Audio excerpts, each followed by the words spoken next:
there's an art to medicine, and some people will freely talk about that and others don't. And, there's areas where there's less of that. Pathology, maybe surgery, where you're doing a much more mechanical task. But for a lot of the other forms of medicine, I think people do understand that there's this art of medicine that they're bringing to the table.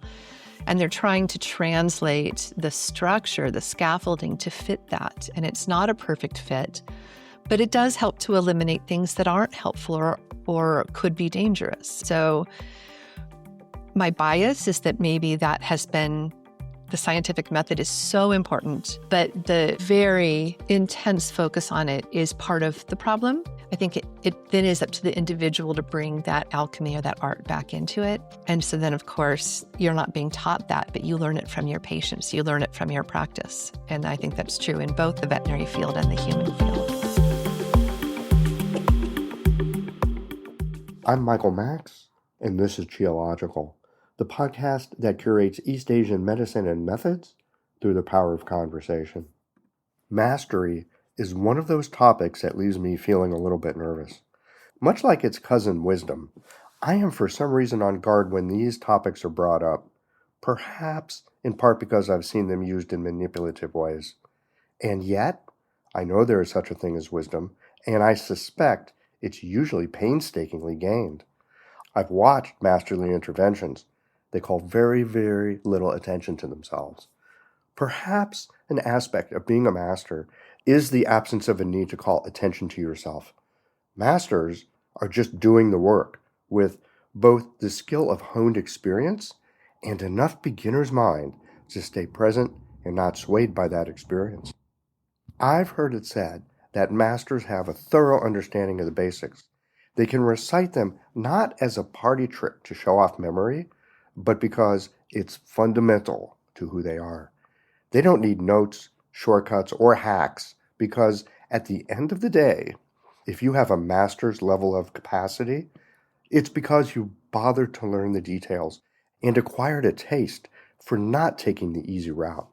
People that I've known who I'd say were masterly went deep into what they wanted to know, and at the same time had a breadth of interests that made them well-rounded. To take a phrase from AI technology, they have acquired large language models. They can speak as to why they think something is the way it is and make an equally detailed argument for the other side. This gives them a bamboo-like flexibility, and more importantly, a trustworthiness in that their opinion is considered and not simply ideology. Masters are comfortable with themselves in any situation. They're not afraid of not understanding because it's an opportunity to learn something more. They are self-assured without arrogance, damn good with boundaries, and don't abide foolishness. You'll know for sure where you stand with them. Masters are open to being wrong, but you'd be unwise in attempting to gaslight them. They delight in simplicity, but that does not mean they're unskilled with complexity. Indeed, they enjoy getting into the weeds of a problem. They don't sweep contradictions to the side, but instead hold them until a larger picture emerges. Mostly, I found they don't call much attention to themselves, and they tend to leave you with fruitful questions instead of brilliant answers. While you might think of mastery as a destination, really, it's more about perspective. It entails both a firm understanding of the fundamentals along with a mindset that blends together art and science, which is something you're going to hear more about in this conversation with Bonnie Wright. Bonnie loves the science and medicine and the art of its practice. As a geological listener, I suspect you will easily cotton to her perspective as we discuss the unmeasurable clinical intelligence that comes from being present in an encounter with a patient, along with the ability to attend to the ever-changing balance between certainty and curiosity, and how the useful surprise is the beginning of a more accurate understanding. All of this and more after a few words from the folks who make it possible for you to enjoy these conversations. These conversations come to you through the generous support of our sponsors and members. Geological is delighted to have sponsors who bring you terrific services, products, and classes. Dong acupuncture is not difficult once you understand some of the fundamental principles. Sean Goodman has a learning platform to help you with that. Integrating Western lab results with East Asian medicine, it's not just possible, it's revealing. Jessica Parker can teach you some helpful skills. Later in the show, find out how Jane's AI Scribe can help bring more presence to your practice, and Blue Poppy reminds you of a surprisingly important resource in your clinic. Whether you already practice Master Dong's acupuncture or are interested in discovering this powerful system, I'd like to introduce you to Tip of the Needle, Sean Goodman's complete learning platform for practitioners and students. At the heart of the platform is the Dong Points app, which gives you quick access to point locations, clinical applications, needling demonstrations, and essential information for your treatments and studies. Tip of the Needle also includes a growing collection of foundational advanced CEU online courses focused on Master Dong's acupuncture. Whether you are looking for a clinical reference, structured education, or a way to deepen your skills, Tip of the Needle brings everything together in one place. Visit www.dongsacupuncture.org, that's TUNGS acupuncture.org, to explore the courses and resources, and download the Dong Points app today for 14 days of free premium access. Here's something no one tells you in acupuncture school. You're already a functional medicine practitioner. You read the root cause, treat the body as a whole, catch imbalance years before it becomes diseased. But today's patients live in a world of data. So when you say kidney yang deficiency and their MD says that their TSH is normal, they believe the lab over you. Here's the problem. Normal isn't the same as optimal, and normal doesn't help a patient who's still exhausted, still searching for an answer. I'm Dr. Jessica Parker. For years, I watched patients get dismissed by conventional lab ranges that missed what was actually happening to their bodies. So I learned to read Western labs through an East Asian medicine lens. Now, when I feel it in the pulse, I can show it in the data. That's not alternative medicine. That's real healthcare. My fall cohort teaches you to do the same. Spot the imbalance inside a normal result and show your patients the proof. Enrollment is open now and seats fill fast, so head to drjessicaparker.com to save your spot.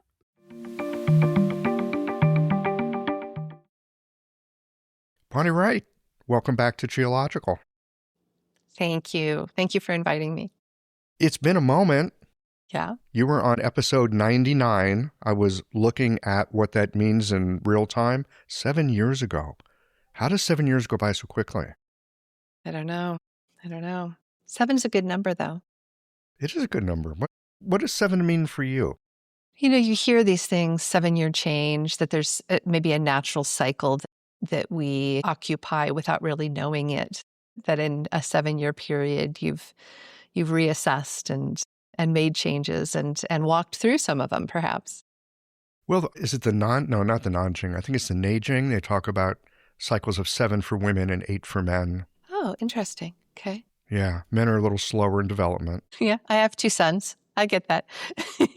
Yeah, it's really true. We run in cycles of 8. You guys run in 7, which is why you're always a little bit ahead. Okay. We were chatting for a few minutes before rolling the tape about neuroanatomy, neurobiology, the work you're doing. And in that just chitter chat, you used the phrase art of medicine. Yep. And I just had to write it down on this piece of paper in front of me. I never know where a podcast conversation will go. You know, there's a topic, we're going to, do something with it. But then I just hear things and I get curious. Art of medicine. Why don't we start with that? I love that. Yeah. So I am an anesthesiologist, veterinary anesthesiologist, and I actually learned acupuncture as I was just getting drawn into treating more pain cases that were more chronic, because anesthesiologists are very good with the drugs, and the drugs are pretty good for perioperative acute pain, but not nearly as good as you spread that out into more maladaptive forms of pain. And so I just didn't have enough tools, and I learned acupuncture. And one of the things that I learned was to further emphasize what I had already learned as an anesthesiologist, and that was what we call the art of anesthesia. And it's this more unmeasurable piece where you're getting a sense of the personality of your patient, of how they are in the clinic, of who that individual is, and then you actually titrate or taper your choices of drugs and the way you give them around that. And some of that's influenced by species, because I work across a lot of species, but also personalities within that species. And so when we learned some of the Chinese personality types, I was like, oh, that's kind of what I do.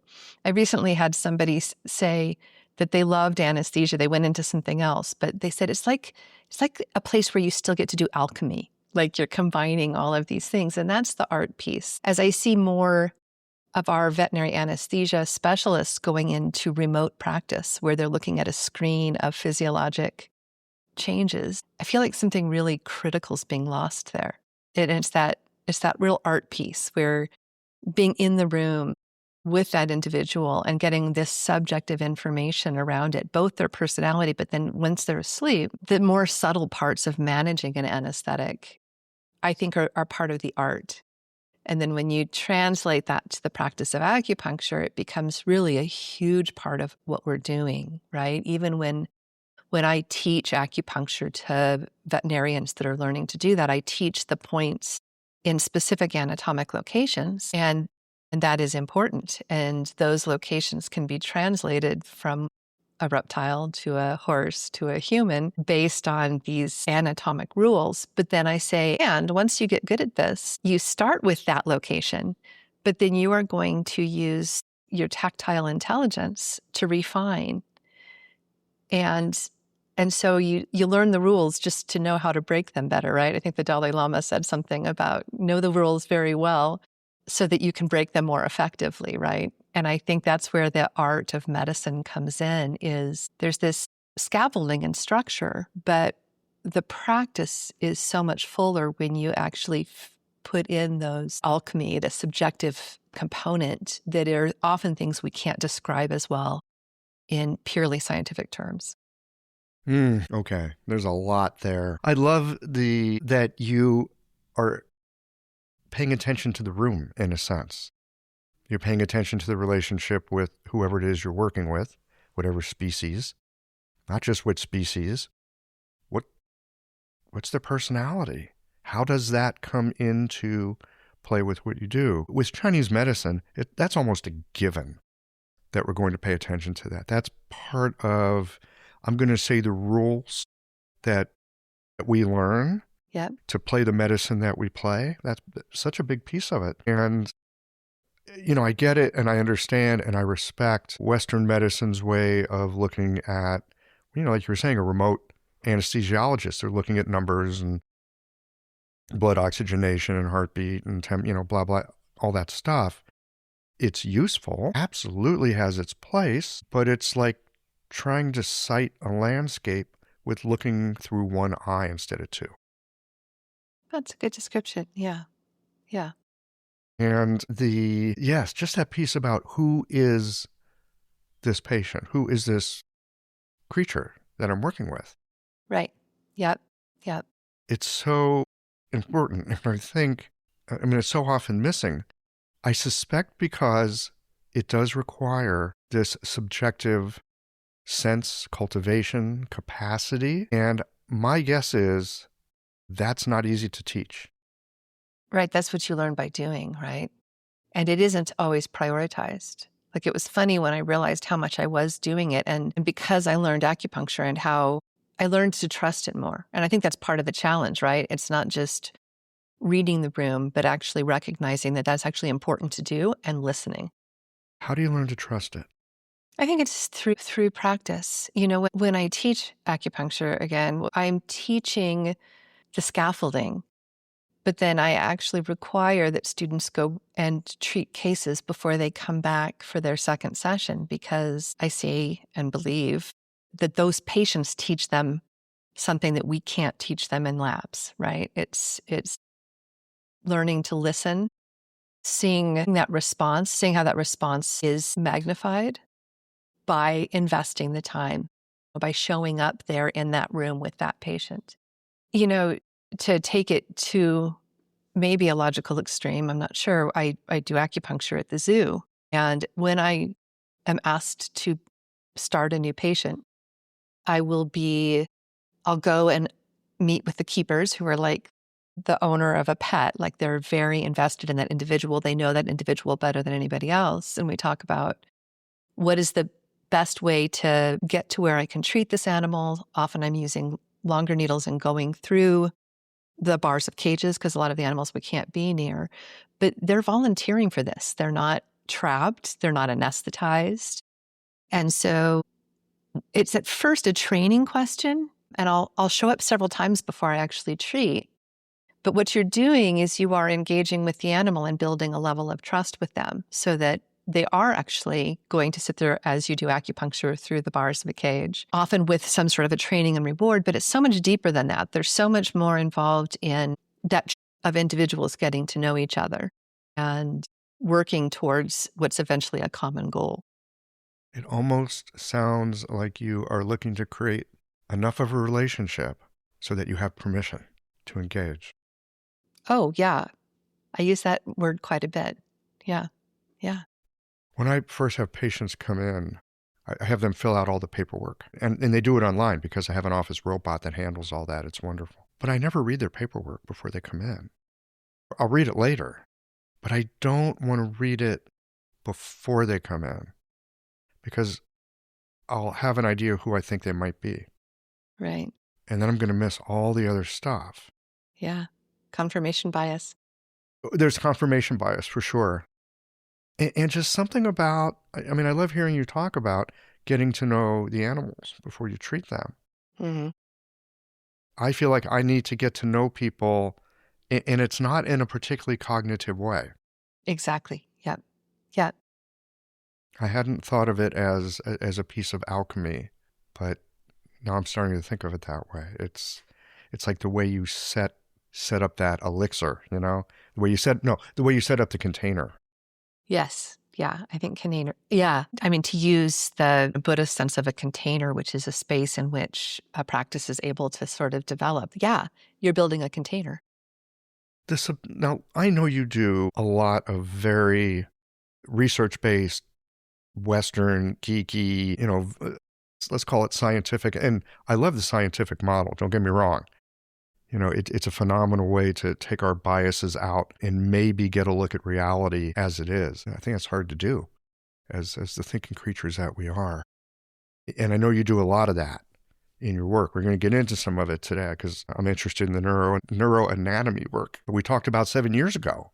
We're going to talk more about that in a bit. But that subjective piece, it doesn't really get much play in modern medicine, as at least I don't think it does. It gets a lot of play in modern physics. And when I say modern physics, I mean the physics that's over 100 years old, right? They were looking at this in physics 100 years ago and going, reality changes when you look at it. Yep. Yeah. But we don't really have that in medicine, do we? Or do we? Well, it's a little bit more complicated. I think it's less black and white than that. So medicine is still based on this scientific method. And speaking of implicit bias and then confirmation bias, by being skeptical and needing to prove things in a very systematic, provable way, you are creating a situation where you are favoring a certain form of implicit bias. So it's this medical-based implicit bias. And you can only measure certain things. And so we get trapped into this measuring the measurable, which then sometimes gives us results that we later realize, yeah, we knew that wasn't a perfect match for what's happening clinically, but we had to measure what we could measure. So it's the streetlight effect, which I think we did talk about 7 years ago as well. And so the streetlight effect kind of comes down to this joke where there's this drunk guy crawling around on the ground under a streetlight, and the police comes over and says, "What are you doing?" And he says, "Well, I'm looking for my keys." And the police says, "Well, is this where you dropped them?" And the guy says, "Well, no, but I couldn't see over there, so I'm under the streetlight, right?" Light's better over here. So unfortunately, the science of medicine really forces us into that category where we can only measure the measurable. But I think that most medical people, I mean, it depends, I'm sure, wildly on which branch of medicine you go into.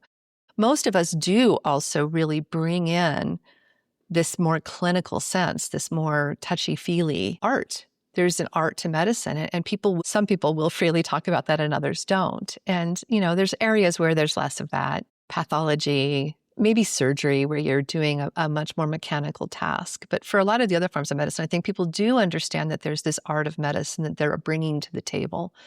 And they're trying to translate the structure, the scaffolding to fit that. And it's not a perfect fit, but it does help to eliminate things that aren't helpful or could be dangerous. And so my bias is that maybe that has been, the scientific method is so important, but the very intense focus on it is part of the problem. I think it then is up to the individual to bring that alchemy or that art back into it. And so then, of course, you're not being taught that, but you learn it from your patients. You learn it from your practice. And I think that's true in both the veterinary field and the human field. I've heard this too. When I was first studying medicine, I remember one of my teachers saying, yeah, you'll learn about 12% of what you need to know in school. Yeah. And the rest you learn from your patients. And when I was first a student, I thought, oh, that's so cool. Oh, good for you. A lot of students feel terrified by that. Well, no, as a student, that sounds cool, right? Okay. I don't know. That was just the way I was wired. But you're right. Later I get into practice and it's like, oh my God, how do I navigate all this uncertain, unknown terrain? I've got to learn from my patients. How do I even know what it is I need to know? Yeah. And that's where it's having that moment of, oh my gosh, and then trusting that you do have an implicit sort of sense of knowing, and then seeing that it does get rewarded by how patients do. That's what builds that knowing and that ability to trust. I think the knowing's already there. It's the ability to trust it. But I do think we need that scientific education to scaffold ourselves. We just have to then add the flesh to those bones. I love that word scaffolding. Scaffolding is something you put up to build something. Yeah. And then you take it down because the structure stands on its own. But man, it takes a while to build that structure of knowing. Yeah. You use the phrase implicit knowing. What does that mean? I mean, I think it's what we've been talking about, the art side. It's as you train in any field, you learn the scaffolding, but it's reinforcing things that are already known. I mean, that's how we discovered things. And then there's this sense, you were talking about physics. There's also this sense that as a population, there's a certain knowing that we progress through, and a certain brilliant individual will emerge, but they're sort of just helping carry a wave that already formed. So they talk about physics and Einstein arriving and advancing it a lot, but there was a lot of that already going on.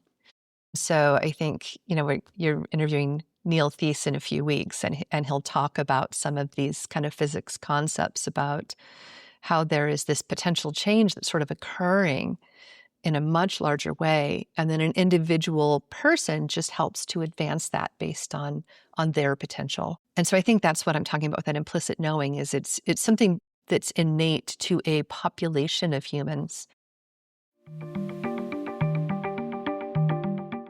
I've noticed over the years that when I first hear about something that turns out to be a really good idea, I tend to reject it.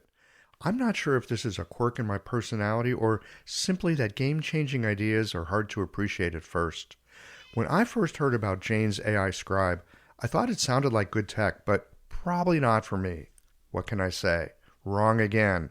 It turns out Jane's AI Scribe allows me to put my attention more fully into the clinical encounter. I don't have to worry about capturing the details of a conversation, and so I'm more able to fully connect with and listen to my patients.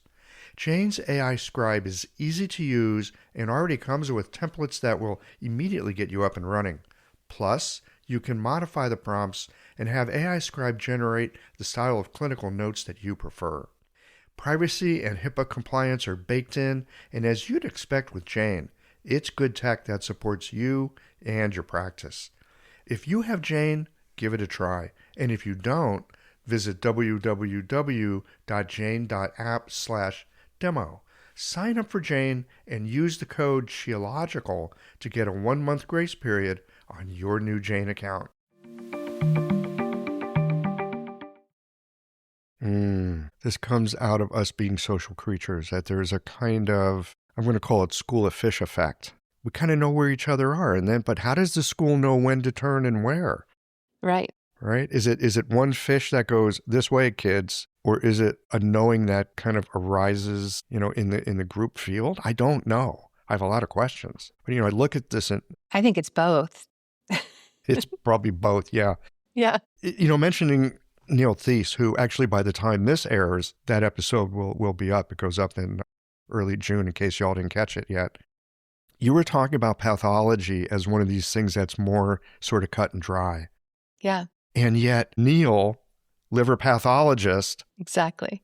Yeah. Who's like looking at things in slides and looking at certain things and going, what's this? What's this artifact? Well, my understanding is what actually broke him out was seeing living tissue in the liver, because he'd been seeing it on slides for so long. And of course, he has, this whole other side of his life that's this inquiry into the sort of the spiritual. So he was sort of primed for it. So it's like you were saying, is it an individual? But I think from what I understand, what happened is he saw it in living tissue and saw all the movement of fluid outside the vascular space and went, epiphany. Yeah. Yeah, that on a slide, it was just this artifact. Oh, these are just artifacts. Yeah, right. And then you see it with a tiny scope and you go, oh, there's something in here. That is actually a fluid body That's a fluid body, and you need fluid to see it. It is moving. Yeah, yeah. So cool. And I do think that you need those individuals that are helping to manifest that potential change. Like, yes, I think there's a school effect as we progress societally, however you want to lump that. But I do think it takes certain individuals that are perfectly primed to be in a certain position, like Neil Thies, to be like, oh, wow, that just connected these different parts of my world in a really cool way. I suspect we all get little moments like that in our clinical work. We get these ways of connecting things that we know, things that we're kind of curious. Maybe we're not even curious. They're just unsettled questions. Loose ends that have not been tied up. Yeah. And then something comes along and these loose ends all weave together. Yes. And that's part of listening, I think. Listening. It sounds so easy. How do you go about listening? What's listening like for you? I think it's sort of a lifelong thing, and it is about strengthening myself in different areas, right? As an anesthesiologist, and then as an acupuncturist, and then as the anesthesiologist trying to teach acupuncture to a potentially skeptical group of Western trained people, to try to translate as much of that as I can into a scientific language. You learn to listen, right? You learn how to do that. And then as a person that practices meditation and on the spiritual side of myself as well, of course, that to me is very much a listening. And so then you bring those worlds together and you realize that there is an awful lot of your own potential that is being kind of bubbling up all the time.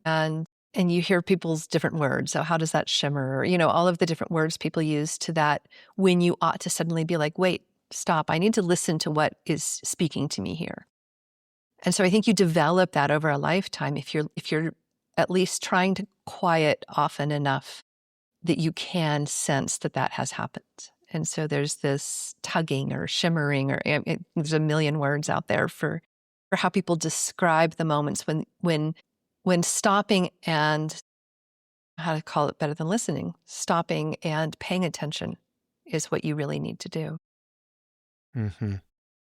Sometimes it hits me like a baseball bat. A patient will say something and I'll just be gobsmacked. Like, oh my God, that's right. I know that. I didn't know I knew that, but I know that. Right? It's like they say the most brilliant things. I know, it's funny how some of those flashes come from such unexpected places, and any little thing can just bring it up. And yeah. I had a conversation a while back with one of my teachers, Dan Bensky, something similar. And he said something about, you're doing acupuncture right. I'm paraphrasing. I hope I don't get this wrong, Dan. You're doing it right when you're doing your work and you come across something that you weren't looking for. Mm-hmm. And I thought, I have that happen all the time. I usually call it annoying. because I've got this idea of how things are, and I've got an idea of how I'm going to treat this person. I think I know what I'm seeing. I come across this thing I wasn't looking for. That just ruins everything. Now I have to start over. What is going on here? If I include this weird thing I find in the pulse, now what? Yeah. I think in time it becomes the best part of the work, the most interesting part of the work, to be able to catch myself. It's like, oh yeah, start again. Yeah. Yeah. I think it goes back into that idea that we all are coming to the table with some form of implicit bias. Mm. When I approach a case from a more neurophysiologic perspective, and someone else were to approach that case through a more traditional Chinese veterinary medical perspective, we're each coming with our own sort of implicit way of looking at this case. What's so cool to me about acupuncture is that I think it really transcends both. We can both actually be incredibly effective with that patient, but sometimes it does involve stepping back from the bias that you came with and just feeling what needs to be done. And that's what I tell my students, because I teach from an entirely neurophysiologic perspective. But I say, if you actually compare at the end of the day how you ended up treating a patient, it would be so similar. And isn't it cool that because we're asking the body and we're asking this individual where they need to be treated, it seems much less important to me which implicit bias you came in with, as long as you're listening. Because good luck not coming in with an implicit bias. Yeah, it's impossible. I mean, that's our training. That we built a scaffolding from which we are working, and that is how we got where we are. You can't lose that scaffolding, but it does also create then an implicit bias. And if you recognize that, then you can understand when you're reinforcing it, when you should be listening. And it's like you said, at first you find that annoying, but that annoying thing is something that isn't confirming your implicit bias. And those are the exciting moments, as you said, especially as you get later in your career. At least that's my experience. Yeah. I think it was either Arthur C. Clarke or Isaac Asimov. I can't remember. One of those two fantastic science fiction writers who said something about all great discoveries don't come from someone going, Eureka, I have it. It comes from people looking and going, huh, that's weird. Right. Yeah. Well, and just to quote Neil Thies again, I'm doing a good preview for him. He talks so much about how it's little tiny local changes that influence huge change. And the Buddhist statement for that is, tend to the portion of the garden you can reach, right? So yeah, it's the tiny little changes that happen in your day or in an individual person that really create this effect that then influences things that are much larger. Tend the portion of the garden you can reach. That's a really nice way of saying swim in your own lane. Wow, they sound so different to me. They do, but it's kind of the same thing. So when I hear swim in your own lane, I hear don't practice outside of how you're taught. Don't push past your scaffolding. That sounds limiting to me. Mm.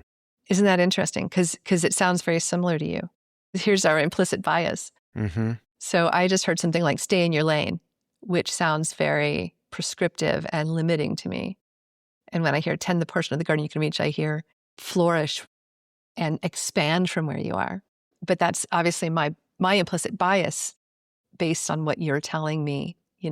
Tell me how those two sound similar to you. Okay, yes. So for sure, swim in your own lane can mean back off. This is mine, not yours. Right, yeah. Okay, for sure it can be used that way. Let's come back to what kind of critter we're dealing with here. I think this ties in. So I'm the kind of critter, look, if I was a kid these days, they would probably medicate me for attention issues. It's kind of my superpower in a way. Yeah. I'm really good at looking at different things and how do these fit and what connects with what and what about this thing over here? And I love that. It's made my life really, really rich. I'm not going to call it I probably could have a mental health diagnosis. I would not treat that because in some ways it's my superpower. So for me, the kind of critter that I am, when I'm saying to myself, Michael Max, swim in your own lane, it means that's a really fun, interesting, cool idea, but tend to what's in your lane. Like, don't go all the way across the pool here just because it looks cool. Stay in your own lane. Okay, yeah. Okay, I see how that relates then to tend to the corner of the garden you can reach. Yeah. Yeah. And again, it circles back on what you were saying earlier, something I think all acupuncturists learn to some degree fairly early in their practice, which is, who is the person I'm sitting with? Right. Yeah, that was cool. Thanks for sharing that. But for sure, it could be used dismissively. Right. Yeah. I use it to rein myself in. Yeah. Yeah.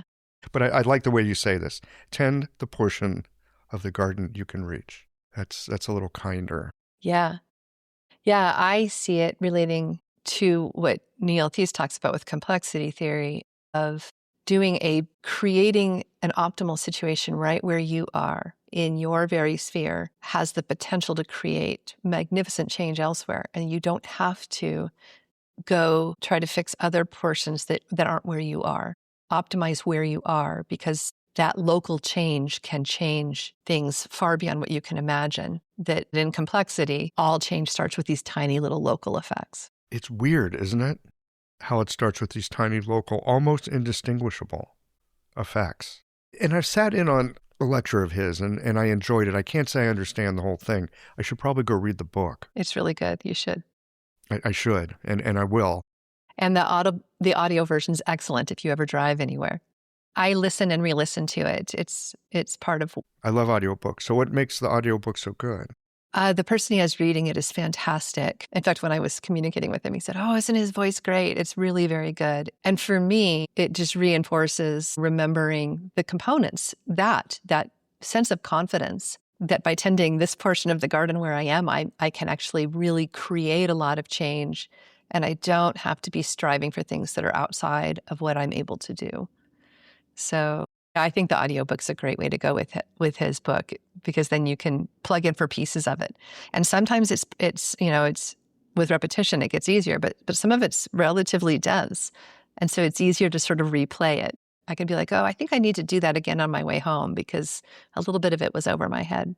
Yeah. I like audiobooks for that too. But to pull that concept back into acupuncture, when we talk about a very small, tiny change creating large systemic effects, that is how I see acupuncture. Like when you think physiologically about what we're doing with that tiny little needle in this little bed of fascia, fluid, and nerves, and just a couple of those needles in the right situation can create these huge, sweeping homeostatic changes in a body. Complexity theory is so nicely modeled by acupuncture.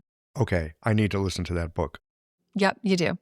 Probably before you interview him in 2 weeks. I've already interviewed him. Oh, you've already done it. We've already had a conversation. Okay. It publishes in 2 weeks from when you and I are talking. Oh, that's what you were saying. I had it reversed. Okay. Yeah.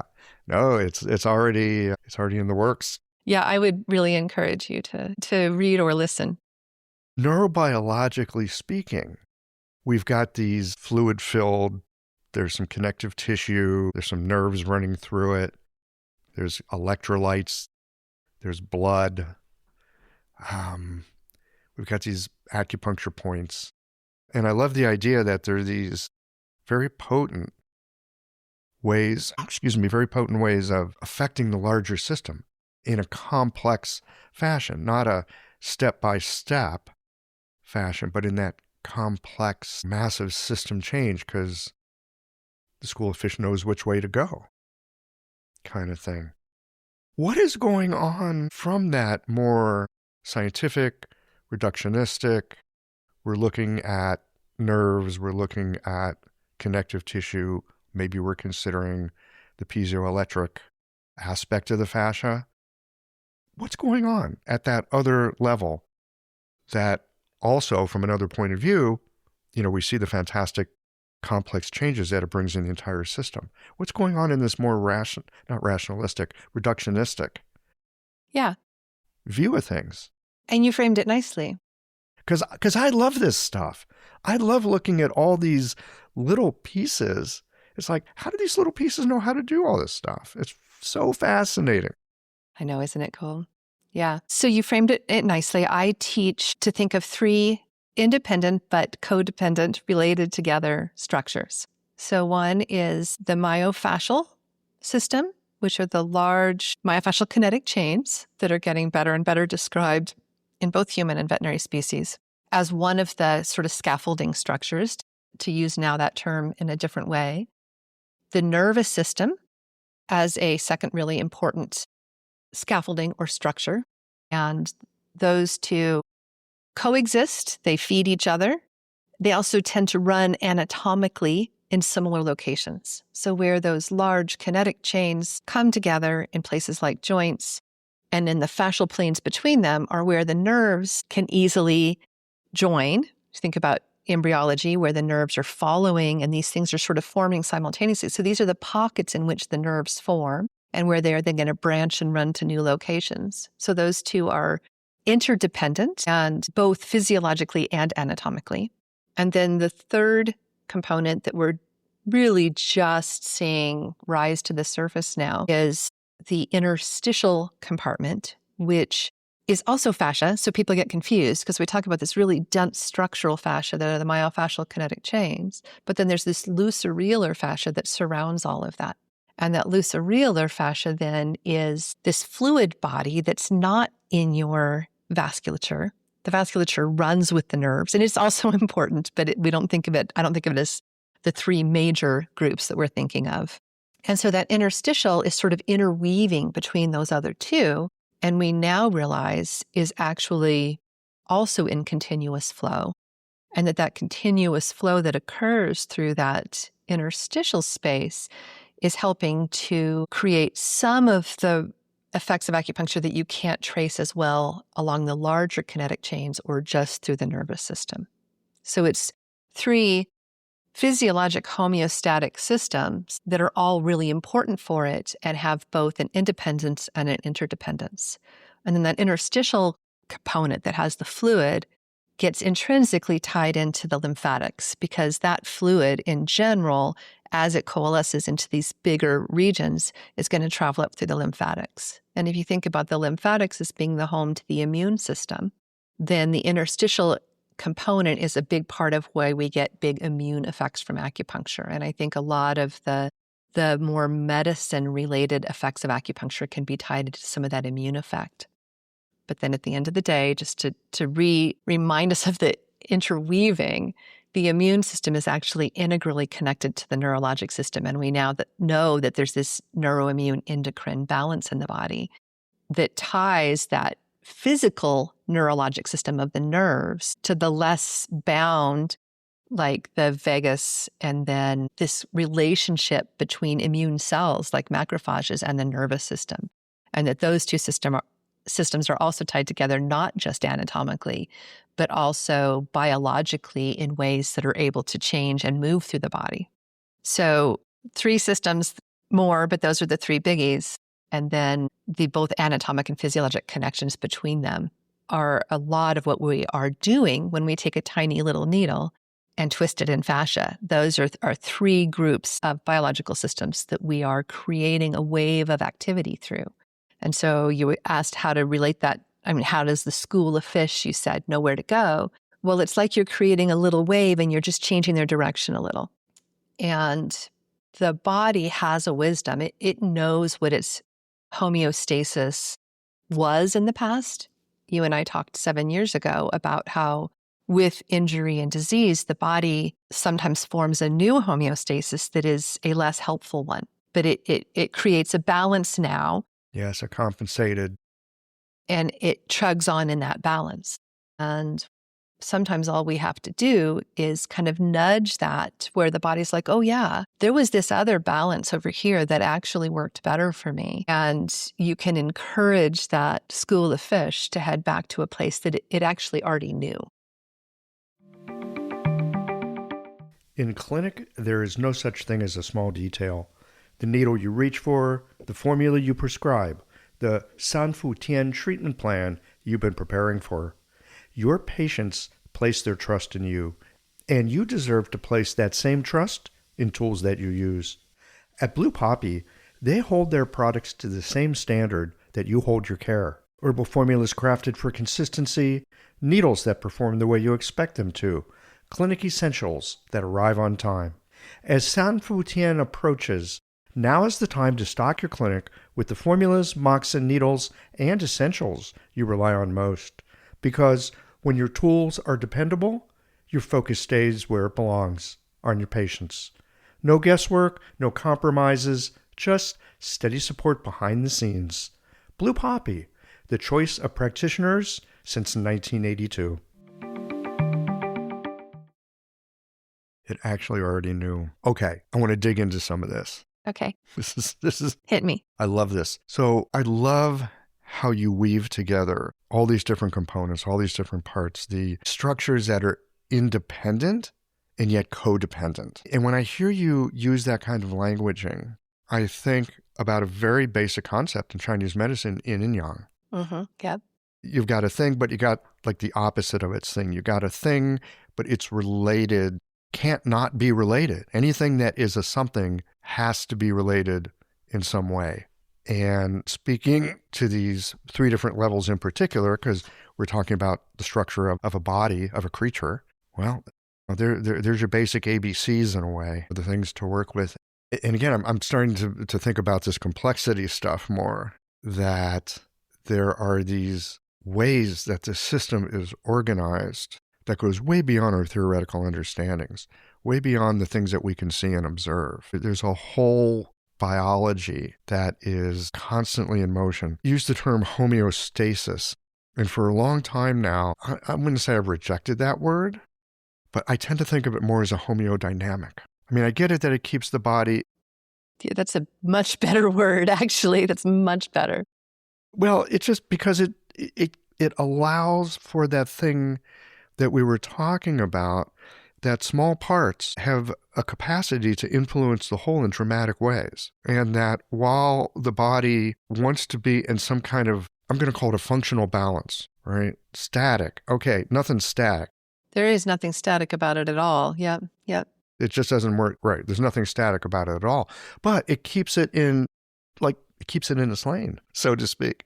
There you go. Yep. I mean, it keeps it within a functional working relationship with itself. And this is where we get into trouble at times, because the body is so good at compensating around difficulties. Yeah, yeah. Well, I can compensate around that. No problem. I'm doing fine. And then you get down the road and it's like, well, yeah, but now my knee has a glitch in it. Yep, yep. So finding a new, dynamic, or going back to the old one. But I suspect it's not going back to the old one. I suspect it's always about finding a new one. It may take you back to what felt like the old one. Right. Or, yes, I agree. I doubt that we ever heal 100%, and we know that from the nervous system. There's evidence of painful events embedded in your nervous system for your entire life. Things that happened as an infant can still be found, back to the pathologists, in the spinal cord. So you are never exactly where you were. By making small changes, you may be able to take a homeostasis that developed around a problem and bring it closer to where maybe it was when it was in a more functional state. I think that's what we're aiming for, is more functionality, greater expression. Yeah, but you're absolutely right. There's a rigidity to the word homeostasis that I hadn't even really thought about, and it is anything but rigid. Yeah, it's anything but rigid. You talked earlier, and since we're talking about pain, and that it can stay for a lifetime, becomes, it just becomes part of our wobble. Mm-hmm. Yeah. You use the phrase maladaptive forms of pain. Tell me more about that. Are there adaptive forms of pain? Yeah. So pain is a valuable tool to keep us from dying. So adaptive forms of pain are the ones that serve a biological function. So when you sprain your ankle, if you keep walking on that ankle and doing exactly the same things you were doing, you are going to continue to break down the collagen and you are going to make it worse, right? So an adaptive form of pain is one that rises in the face of an injury, causes the organism to take care of itself better, and then in a false, although seemingly ideal view of things, it will then gradually dissipate and go back to the way it was before the injury, once that injury has healed. So that would be an adaptive form of pain. because it's serving a biological function. Maladaptive forms of pain are ones that are no longer serving a biological function. So we used to use the word chronic pain, but we push against that now because that implies a time frame. And the time frame is much less important than, is there a biological function, or is this now pain sort of for the sake of pain? Pain for the sake of pain. So maladaptive pain then causes pain to persist beyond any healing.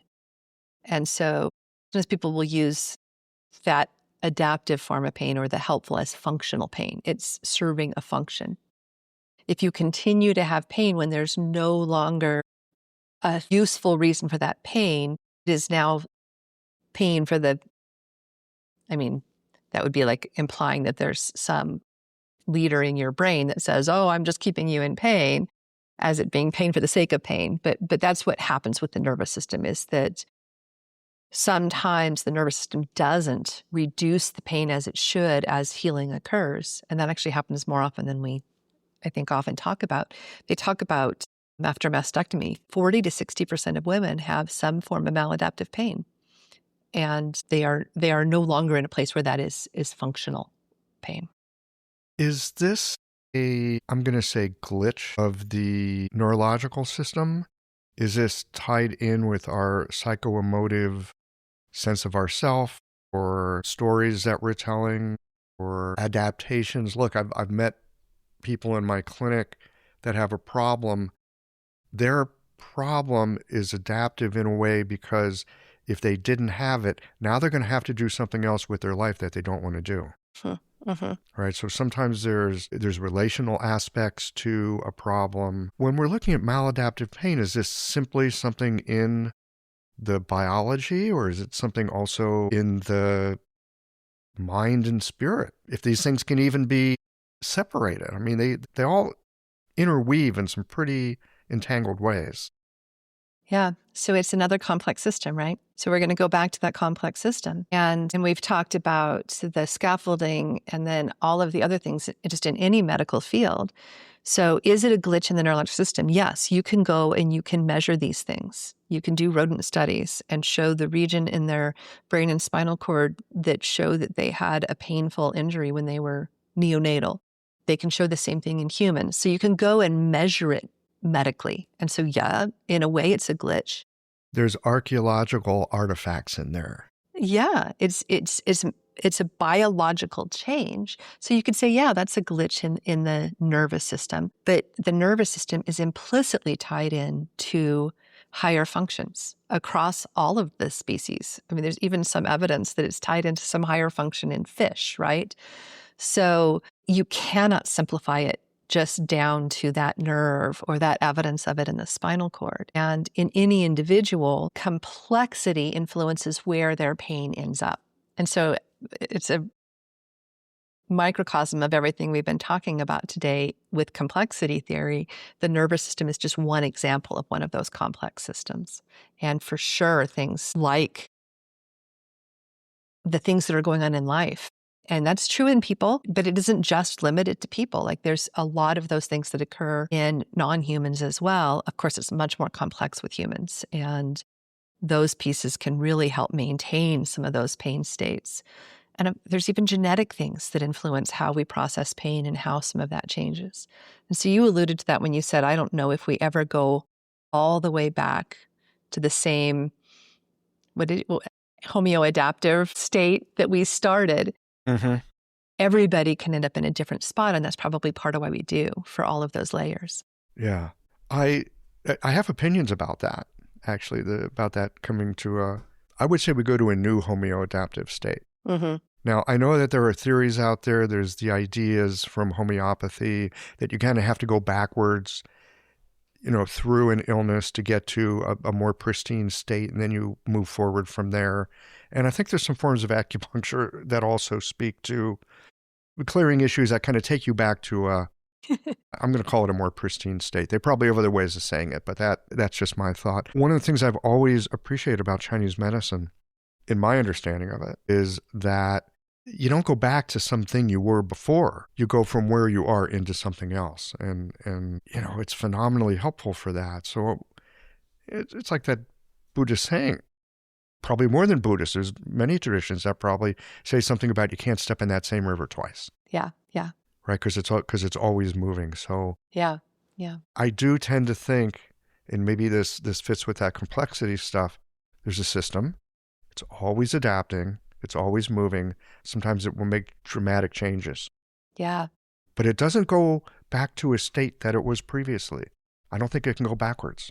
Yeah. Yeah. And I think this is a little bit like your stay in the lane example to me when I hear the word homeostasis. That's what I'm thinking of, is this very dynamic thing that isn't, I'm going back in time to where I was, but that it's this state of balance, this dynamic balance. And so I think that you and I are seeing that word differently, the way I saw the stay in your lane thing differently. To me, when I say homeostasis, this thing that we just talked about is what I'm trying to capture. Because I don't have a better word for it. Maybe we just need to make a better word for it today.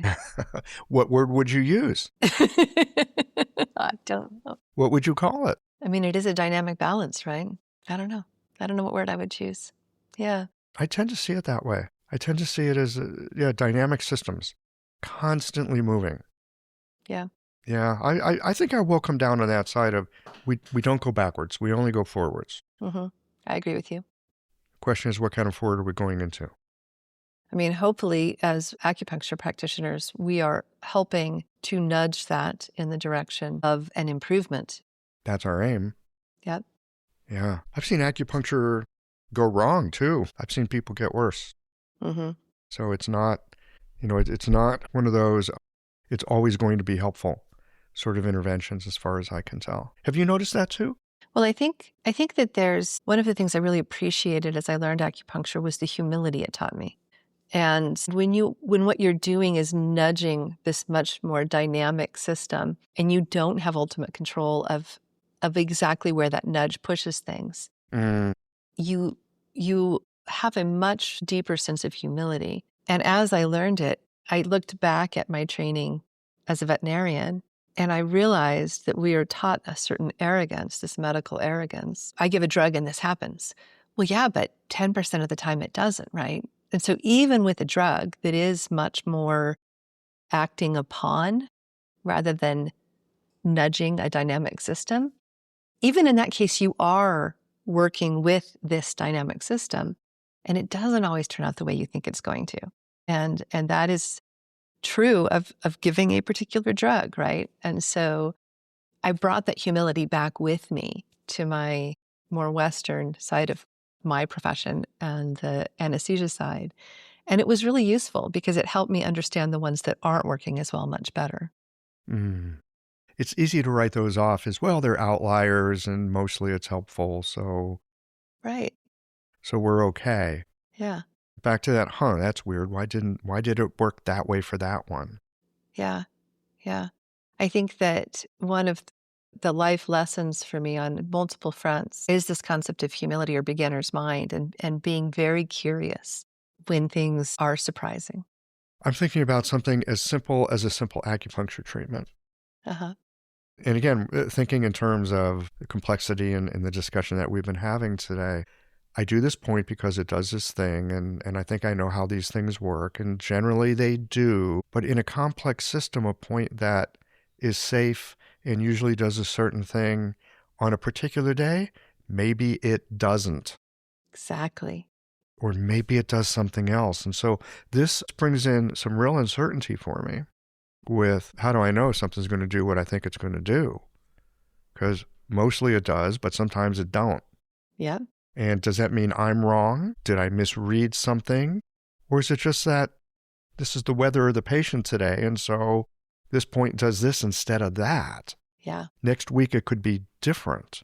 That opens up a whole bunch of uncertainty, which on one hand, well, that's kind of uncomfortable because I like feeling like I know what I'm doing. But the other side of it, it gets back to something you said earlier about, well, you just have to be there and listen. Yeah. And we can't ever stop listening, even when we think we know what we're doing. Especially then. Ouch.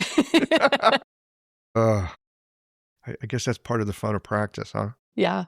That's why I think any teacher of something like acupuncture also has to be a practitioner. I just don't think I mean, I think every anesthesiologist ought to also have to run cases. Like, I just don't think that you can really be a good listener unless you are immersing yourself in that situation. I think we're back to the art of medicine here, aren't we? Yeah, it seems like we've come full circle, yeah. Yeah, we took a walk, we took the dog for a walk around that block. Or the cat. Or the cat. Well, cats, you don't take them for walks. They show up when they want. Yeah, little Tabby's here right now. The same one that earlier when I couldn't hear you before we started rolling tape because she had turned off my microphone. Yeah, yeah, yeah. I figured that's who I was seeing. Yeah, that's right. You saw that tail on Yep. the camera. We should probably start winding this down, but before we do, I just want to circle back again for a moment to what you were talking about earlier with the myofascial, the nervous system, and the interstitium as this, I'm going to call it gang of three. These things that are, depending on how you're viewing it, they're separate, but they're also totally interconnected. And it's almost like that optical illusion where you could see a vase where you could see two faces. Yeah, yeah. And it seems like this is something in our anatomy that really requires not just a microscope and not just a global view, but some way of seeing them both hand. Yeah. You know, when you talk about the scientific underpinnings, you talk about reductionist. And I think that when you look at the complexity of these three interacting systems, it is much more dynamic and not static, even coming entirely from a scientific lens. There are these incredibly complex interactions that transcend our ability to completely control any of it. Complex and dynamic. Yeah, exactly. It's our new word. And it sounds like control in these situations is not local, but it's distributed, again, in kind of a school of fish way. Am I getting that right?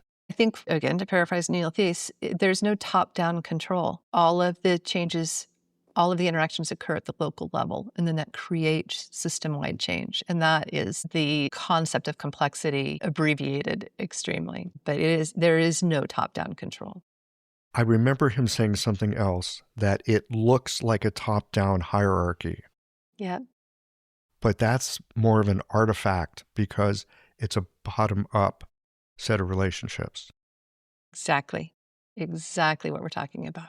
You know what I love about conversations like this? I've got so many more questions here at the end than I did in the beginning. I love that too.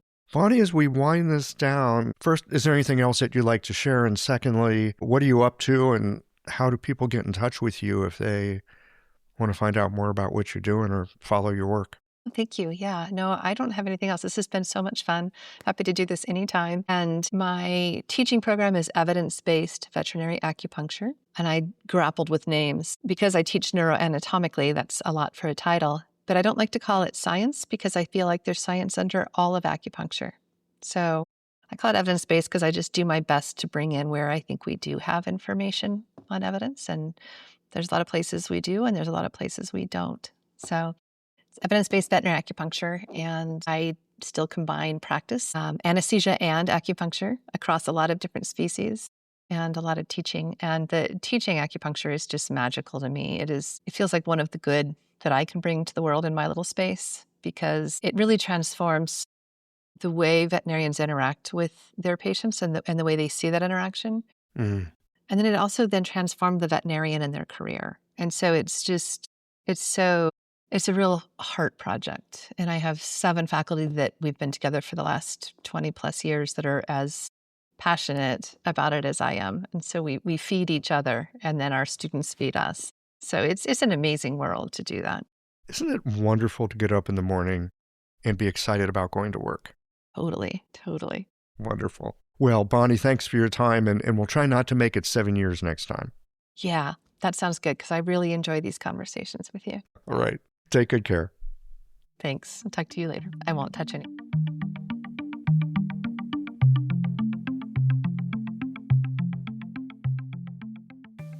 Well, friends, that wraps it up for this conversation with Bonnie. I appreciate in this conversation about something that is easy to forget when we're busy trying to get it right, that Medicine is not just applied knowledge, it is also attention. Not the laser-focused sort, but the kind that notices what changes when someone enters the room, or what it is that you sense when you put your hand on a body, or what shows up when you pause long enough to notice the thing that doesn't fit your neat explanation. Bonnie works with animals who cannot fill out an intake form, tell you where it hurts, or assure you that they are feeling better this week. So her work requires another kind of listening. But honestly, it's not so different with people. We have our stories, our test results, our diagnostic thinking and scaffolding, all useful stuff. But there is also a sense of knowing that comes more from observation than from checklists, and understanding that comes from sensing more than it does from theory. I enjoyed our discussion around complexity theory and how Bonnie sees this as a useful way to understand what happens in clinic, that there's no single top-down control system that runs the body. Change happens through countless local relationships, nerves, fascia, interstitial fluid, immune activity, the influence of past injuries, and current environmental factors. All of these small independent interactions produce global effects that go throughout the entire system. Again, we are looking at a science, but not one that you can pin down in a flowchart-like way. We ended the conversation much like we began it, with an appreciation for both the science and the art of medicine.